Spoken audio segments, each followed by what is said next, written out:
Good afternoon, everyone. Welcome to today's session. My name is Alice Nelsner, and I'm the CEO at the San Bernardino County Medical Society. And we are very honored to have you all here for our fourth session in our webinar series on Medi-Cal Medicaid updates. So we've had three very successful sessions to date. This is our fourth, and we will have our fifth and final session next week. We're going to go ahead and introduce our esteemed speaker. Just a couple of reminders to please keep yourself on mute if you would be so kind. And we encourage you to ask questions if you would go ahead and put those into the chat, and we will field those after the presentation. And if you'd like to ask anything verbally, you can also raise your hand after the presentation. So we certainly encourage you to ask and discuss and be interactive in this presentation. So with that said, I'd like to introduce our speaker. We are super excited and appreciative to have Janice Rocco with us today, the Chief of Staff for the California Medical Association. Janice is leading CMA's work on matters related to healthcare access, coverage, and reform, as well as issues affecting the business of healthcare.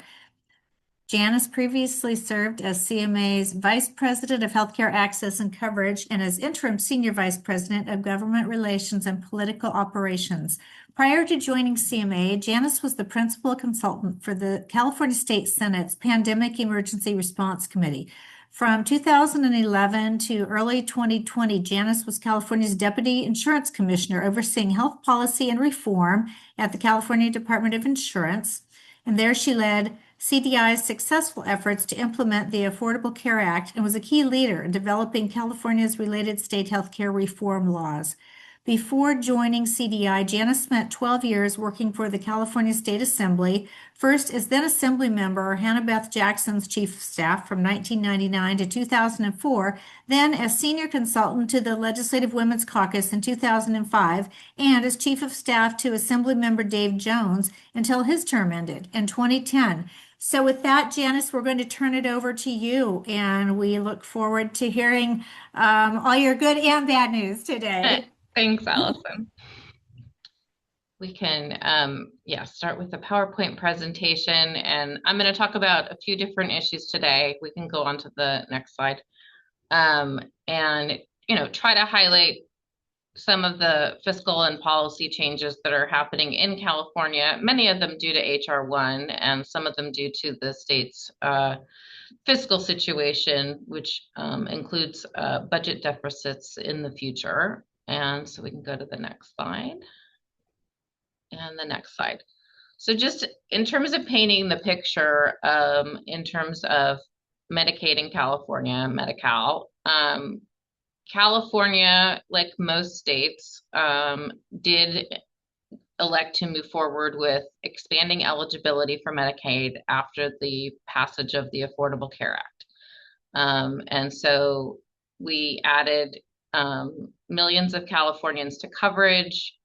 At the height of that, we had 5 million additional adults who had coverage due to the ACA expansion. And at this point, it's about 4.9 million Californians.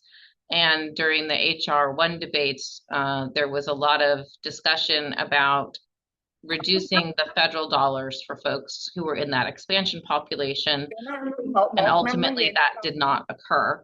And then also in California, more recently, we have extended eligibility to undocumented residents, initially children, later seniors, and eventually all ages, and that's approximately 1.7 million people.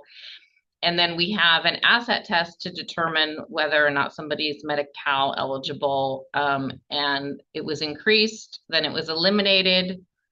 With that elimination, we added an additional 100,000 people, but more recently, we have reinstated that asset test given the cost of the coverage expansion. We can go on to the next slide.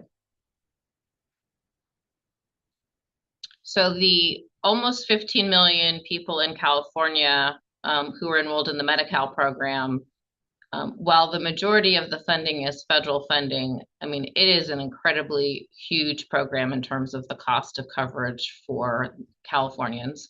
And the state general fund expense, which is less than half of this cost, still makes up 15% of the state budget. So education's the only thing that we put more money into in terms of the state general fund. And with the cost of the what the state refers to as unsatisfactory immigration status population, we found that the costs were significantly higher to cover folks than was initially projected. A lot of people with unmet healthcare needs that had gone on for years. We also had higher enrollment, higher utilization, the prescription drug costs were higher. And so the program has been more expensive than was anticipated, and that impacts the state budget because the federal government does not put money into that full scope Medi-Cal coverage for the undocumented population. And then, as I mentioned, the costs of removing the asset test were higher than anticipated as well, which is why they reinstated the asset test to folks not having more than $130,000 in assets. We can go move to the next slide. So in terms of California's current fiscal outlook, we can move to the next slide. The state had a projected budget deficit. Whether you look at the Department of Finance or the Legislative Analyst Office projections, they were quite different from one another. We've gotten to the point where the projections for 26-27, the budget year that we're starting to consider right now, that would start July 1st of this year, it may be in the neighborhood of a $2 billion deficit. At times it was projected to be as high as $30 billion. And so that's definitely impacting what the Medi-Cal coverage and system is going to look like in California. And then the HR1 cuts, as you've probably been told before, reflect $1 trillion in cuts over 10 years nationwide. So an incredible amount of money that is being eliminated from, yes, the Medicaid system, but then also it impacts, obviously, everything else we do, as I'm sure most of you feel. And like I said, the Department of Finance and the LEO are projecting significant deficits in the short term, but even larger deficits going forward. And so when we look at funding for Medi-Cal, if to the extent that there's decisions to cut anything, that could be eligibility, that could be which benefits are covered, because California has a comprehensive set of benefits that include what the federal government deems optional benefits, and then provider payment rates are, potentially at stake. They certainly were lowered many years ago. And then there's talk of instituting patient cost sharing, which has not been in the Medicaid system. So we can move to the next slide. So what happened last year with the passage of the budget for July 1st of 25 to June 30th of 26 was the legislature passed a budget that enacted an enrollment freeze for folks who are undocumented, who are age 19 or over. Like I said before, we reinstated the asset test. And then they also put into the budget the intention on a going forward basis, starting in July of 27, to eliminate adult dental services for the UIS population and to institute $30 premiums. Now, when you've got an enrollment freeze and then you add premiums to it, if somebody fails to pay their premium a particular month, they could end up in a situation where they lose coverage and can't get back into coverage. So those premiums have the potential for dramatic impact if somebody's not in a position to pay their premium at a given time. And currently, as we're in the throes of this year's budget process, legislators are trying to reverse the enrollment freeze and some of the other cuts. We can move forward to the next slide. So HR1 is really having a significant impact, even though most of its provisions don't go into effect until after the November election. But folks are having to make fiscal decisions now, knowing the huge cuts that are coming in the future. Now, I put on here I mentioned here on the slide that the House only passed this bill, HR 1, by one vote. And we know that there are shifts in Congress that have occurred since then, and there is the expectation that there will be further shifts in the House after the November election. So while this is currently the law, there are certainly going to be efforts to roll some of it back. So, like I said, we've got over $1 trillion in healthcare cuts in this one bill. CMA's lobbying efforts in this situation included things that we had never done before. Because the American Medical Association was not taking a position on the bill, we ended up here in California putting together a 50-state coalition of all the state medical societies and associations to lobby against the bill, to get changes to the bill, some of which actually occurred. And in that vein, I mean, it was a letter writing campaign, but ultimately there was money put into a texting campaign that I know folks in your counties participated in, with physicians texting voters throughout the country to let them know what harmful impacts there would be if HR 1 were to pass, as it obviously ultimately did. So we can go on to the next slide. So some of the cuts that significantly will impact California are the changes in the provider tax rules. Our managed care organization tax has been bringing in about $8 billion annually to California. And the hospital provider tax has been bringing in billions of dollars as well. And the rules in HR 1 will make it so that both of those longstanding taxes have to be reconfigured. So we have current approval on our MCO tax through the end of this year. And then we're going to have to redesign it to comply with the HR 1 rules, unless we can either get an extension, which would take a legislative change at this point because the HHS secretary has not granted us an extension beyond the original approval date of December 31st of this year. Other states have gotten extensions beyond that date, but not California. So we will see what happens in terms of changes that are happening in the House. And I know that there are also senators who feel like the changes here to the provider taxes are going to harm their states, senators of both parties. So we'll continue working to try to undo this, but this is how things stand currently. We can go on to the next slide.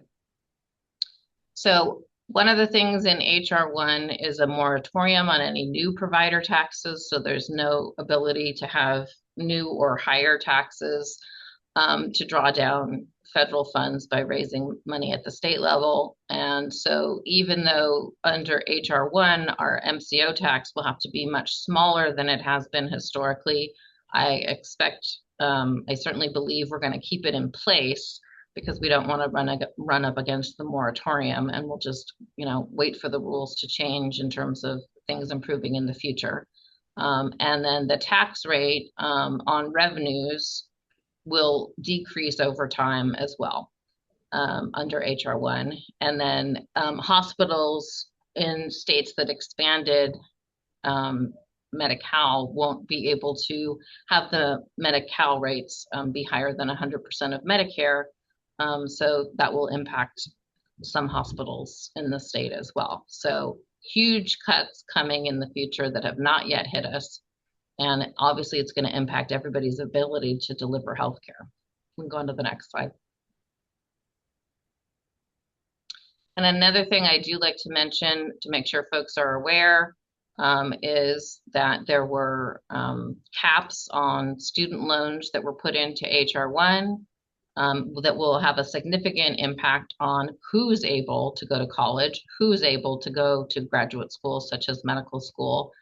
Because if the lifetime limit you can borrow is $200,000, that's going to mean a lot of folks who would otherwise be able to go to medical school will simply be shut out. So we're trying to undo that as well. And there are other, programmatic changes that are in HR 1 that create additional barriers for students to be able to pursue careers such as in medicine. So a lot of unfortunate things are going to be coming into play in the near future. Next slide. This just gives you, and we'll send you these slides afterwards. This just gives you sort of the rolling impacts of what these HR1 cuts, the $1 trillion in healthcare cuts, will lead to in terms of results for the healthcare system and for patients, and even for employers generally. When we have a situation where hospitals are oftentimes the largest employers in a given community, these cuts mean loss of real jobs and impact to the communities in general. And the state, in its budget situation, we have to pass a balanced budget every year, a requirement the federal government does not have. And so we are not in a position to make up even temporarily the level of cuts that are going to be coming due to HR1. We can go on to the next slide. Okay, so I think many of you have, especially if you've gone to the previous webinars, heard some of this thing before, but I think it's still worth talking about a little bit, because there's ways that medical groups and facilities, hospitals, clinics can be involved in addressing the situation. So HR1 does bring eligibility changes for many adults. It's primarily the ACA expansion population. So like I talked about before, it's about 5 million people in California, 4.9 million at the moment. And so we will have work requirements that go into effect January 1st. So that's not a lot of time to prepare. In terms of the work requirements, you would need to demonstrate 80 hours of work a month. It can be that you're enrolled in school. There will be some volunteer commitments that will qualify, but the federal government has not put out guidance yet on specifically what that looks like, or work. Now, the work requirement is based upon the federal minimum wage, so it's 80 hours at the federal minimum wage, which is $580 a month. So in California, we'll probably adopt that as the level that someone would have to hit to make the work requirement if they weren't in school or doing some of the community engagement that would be permitted. So we'll try to make it as flexible as possible, but DHCS estimates that 1.4 million Californians will lose coverage due to the work requirements over the first couple of years. And then for that adult expansion population, there will also be twice annual eligibility verifications instead of once a year. And DHCS estimates that 400,000 Californians will lose coverage due to that requirement in HR1. So I've been talking to some of the larger medical groups and some of the hospital-based folks about what they're doing to try to keep their patients enrolled under these circumstances. And people are using technology to reprogram systems to help them identify which of their patient populations are eligible for some of the exemptions from the work requirements. So for instance, the exemptions include if somebody's pregnant or in first 12 months postpartum, somebody who's a foster youth who's under age 26, somebody who has a permanent disability, caregivers of kids who are under 13, or somebody with a permanent disability, those who are in drug or alcohol treatment, and people who are considered medically fragile. There's a broad definition of that in HR1, but we're still waiting for federal guidance about more specifics of who will be deemed medically fragile. And so those are the types of things where folks are going to want to look at their own patient population and figure out who might meet those definitions so that physicians can provide that information to the patients and or the government in terms of making sure that somebody is deemed exempt from the work requirements. And then I also know of systems who are, programming their systems so that 3 months before somebody would need to verify their eligibility, it's popping up so that they can communicate with their patients sort of 90 days, 60 days out to make sure that they fill out the paperwork to maintain their coverage. We can go to the next slide. Okay, so this is sort of the one bit of good news in this presentation. With Prop 35, CMA had put together a large coalition and spent 2 years working on Prop 35 to get that ballot measure passed. And, the voters passed it with 68% of the vote. And so it means a lot of additional dollars, at least for these first few years, using the managed care organization tax to invest in all of these, healthcare situations. In the past, the MCO tax sort of just went into the state's general fund and was used for whatever the governor and legislature decided to use it. But under Prop 35, the MCO tax, which is a tax on managed care organizations and commercial health insurance plans, actually goes right back into healthcare. We can go to the next slide. So for 2025, the governor's office made a slow start in terms of implementation after it passed in November of 24. So in 2025, they moved the funds for abortion services. The ballot measure said family planning or abortion, but because HR 1 defunded Planned Parenthood entirely, does not allow them to be reimbursed through Medi-Cal for the patients they see, the state put it into abortion funding to help keep those clinics open. They did move the money for graduate medical education, which I'll talk more about in a moment. And then they have submitted to the federal government, to CMS, for rate increases for emergency physicians that would be retroactive to July 1st of last year, and rate increases for ground emergency transport that would also be retroactive July 1st of next year. And while we don't expect any problem getting those approved by CMS, it hasn't happened yet, so folks will get supplemental payments after the fact. We can go on to the next slide.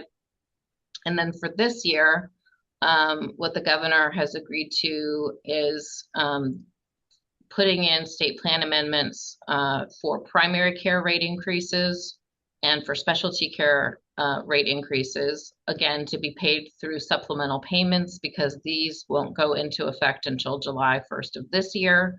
And then it will take CMS some time, I'm sure, to approve them. So we expect the supplemental payments will be retroactive at the beginning. And that'll be for thousands of CPT codes. For the emergency physicians, those rate increases will continue through all of calendar year 2026. That's just a handful of CPT codes.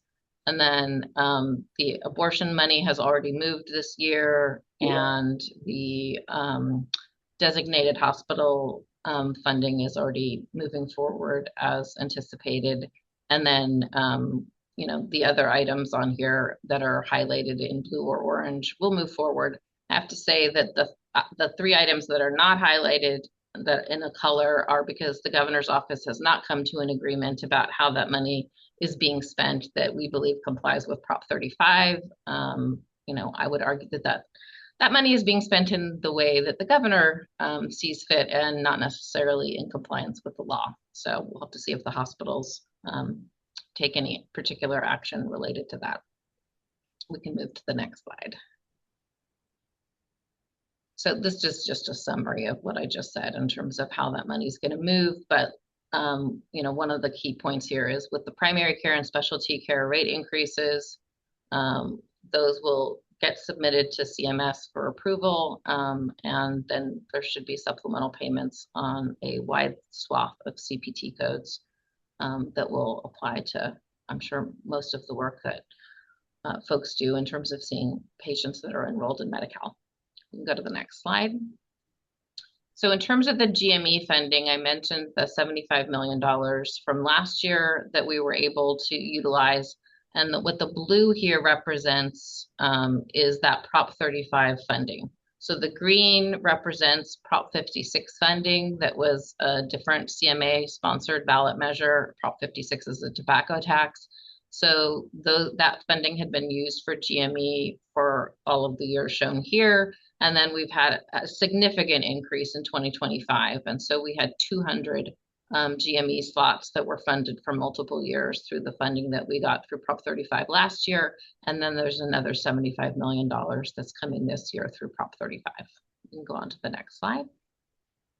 Okay, I'm going to talk a little bit about our federal advocacy. I do not have a slide about Medicare, since this presentations focused on Medi-Cal, but when our members went out to the National Advocacy Conference in DC last month, they lobbied on a number of issues, including Medicare payment reform. But like I said, that one's not mentioned here, but I'm going to talk a little bit about the other things.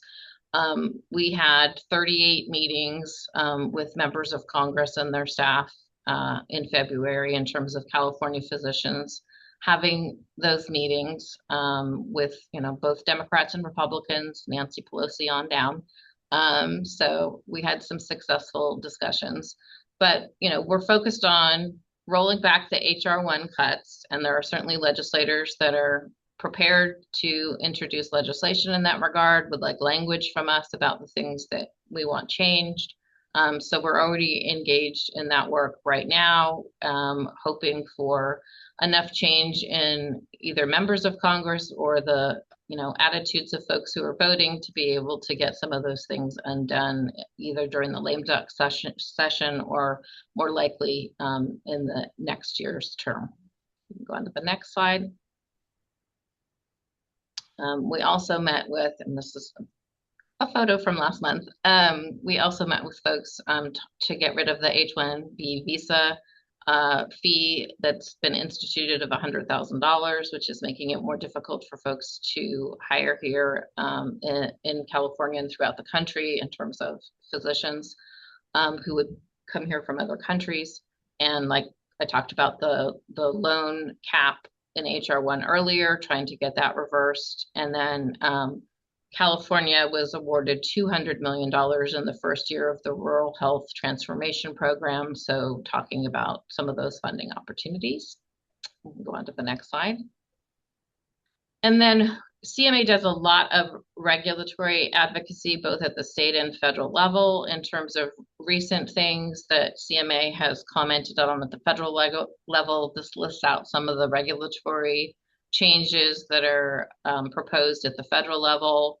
And so, ranging from vaccine issues to the student loan cap to the proposed defunding of any hospital that provides gender affirming care, any hospital or other facility, and the prohibition of any Medicaid funding or CHIP funding being used for gender affirming care. So we can go on to the next slide. Okay. One thing to mention in terms of an upcoming policy change that could affect some of you, we'll go on to the next slide. DHCS has asked that everyone who is prescribing drugs for a Medi-Cal enrollee be enrolled using a type 1 NPI rather than a type 2 NPI. The type 1 is the individual versus the type 2, which can be the medical group or facility. And so if somebody has been using their type 2 NPI number to write prescriptions, the ability to do that is going to end at some point this year. The original date that DHCS put out, I believe, was June 26th. And given that enrollment can take 90 to 100 days, we told them that simply wasn't going to work, and they've agreed to push back the date, although they haven't told us exactly how far back they're going to push the date. But when you get these slides, if you want, you can click on these links first to check that, in fact, your type 1 NPI is what you've been using and not a type 2. If your name appears on the list, then you know that it's the type 1. If the facility or medical group's name appears on the list, then you know you've been using the type 2 and need to actually enroll using your type 1 NPI. So there's tens of thousands of physicians and even more prescribers who need to do this enrollment in the coming months. And so if you need any help with that, you can certainly reach out to us, to CMA. We've got an article on our website, and then you could use some of the links here when you have the slides later. Go on to the next. And then next slide. So just to summarize a bit, I would encourage everybody to engage in the advocacy around these issues by getting involved at the local level with your medical society and with CMA. And We've got action alerts that go out related primarily to state legislation, sometimes federal issues as well. We have our annual Sacramento Advocacy Day on April 8th, and you can sign up for that via our website. And we would certainly encourage you to be talking with your local elected officials and reaching out on the issues that you care about. Obviously, it's incredibly impactful to an elected official when you can talk about your medical practice and your patients and what you're experiencing. They, by and large, are not experts in the same ways that you are. And so your knowledge and expertise is very important before they vote on legislation. I think that's all for the slides. Other than there's one with my email address. Wow. Janice, thank you so much. That's just really, really helpful information. And yeah, you did have some good news about Prop 35. So that actually helped soften your message just a bit, but it's stuff we need to know and our providers need to know so you can start planning your administrative strategy within your offices, and as Janice was talking about. So we're going to ask some questions right now. Right now at this point, I only see a couple in the chat box, one of which is mine. But let's start with Areli. Hi, Areli, our friend that we work with New York Life. What challenges do providers expect when tracking eligibility and exemptions at the clinic level? I mean, I think that part of the issue is what we've been talking with DHCS about recently is trying to find ways to make transmitting the information about eligibility, whether it's from the patient or with help from their physician, to do it in, a streamlined, easy way. So we're trying to, strategize with them and are happy to hear from you all about what would work for you about how to do things in a way that's just not, a big administrative burden to the practice in terms of trying to help keep your patients eligible for their current coverage. So, we'll have to, part of the biggest thing is that DHCS doesn't have a system for this information yet. So they're sort of building it to have the work requirements be among the first things to in HR1 to be implemented is very challenging because it's going to be costly for the state. It's going to involve new systems. It's going to involve the counties because they do most of the eligibility work. And then it's going to impact, all of the enrollees and all of the physicians who serve that population. So to the extent that you have suggestions about how you think things should work, we're happy to hear them and pass them along to the department. But yes, we're trying to help them build things that don't create too much work. We've also asked them to make sure that there's a CPT code that can be billed to the extent that you're, working with your patient on these issues, so that there can be some reimbursement associated with that. That makes sense. That's great. And Areli, you'll want to for sure, if you're available, tune in next week on the 25th because Janice is referencing the work with the counties. As you have seen, our speaker next week is James Licurdo, the director of the Transitional Assistance Department with the County of San Bernardino. So he can probably address this exact issue on how they are working with the state and CMA to make some adjustments in this with DHCS.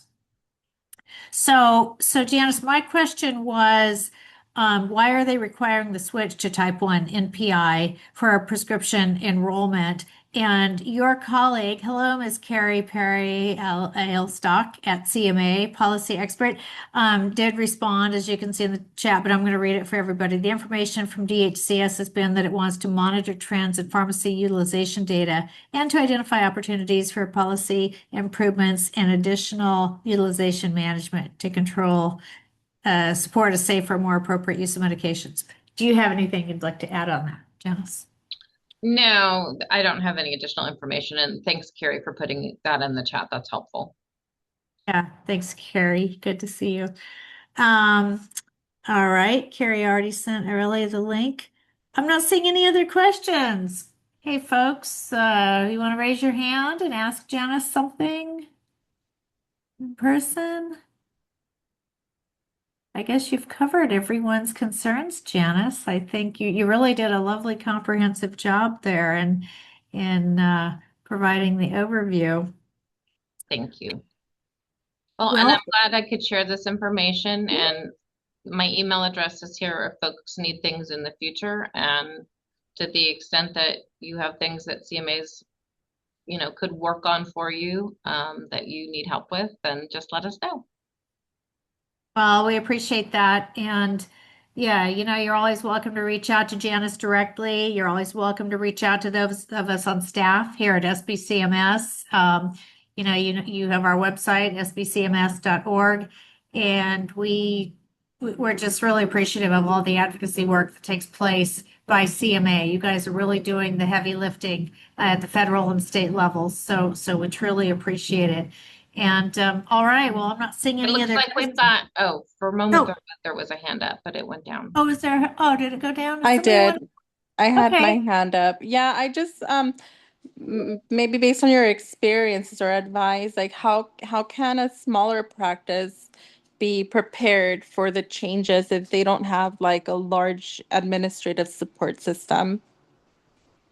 Well, I think in terms of the eligibility changes, it's probably just worth, whether it's when somebody arrives for their appointment or whatever makes sense for you, to just remind folks and maybe have a flyer in the office that whether it's like hung up or could be given to somebody, to just remind them that for many people, the eligibility checks are going to happen twice a year instead of once a year, and that they're going to have to demonstrate compliance with the work requirements if they're part of the adult expansion population. So just sort of mentioning it when folks are, checking in and maybe sharing their insurance card, is probably going to be helpful to them. The DHCS has already started texting enrollees to let them know that these things are coming, and they'll be doing outreach to them once more of we're expecting some of the details from the federal government to come out by June 1st.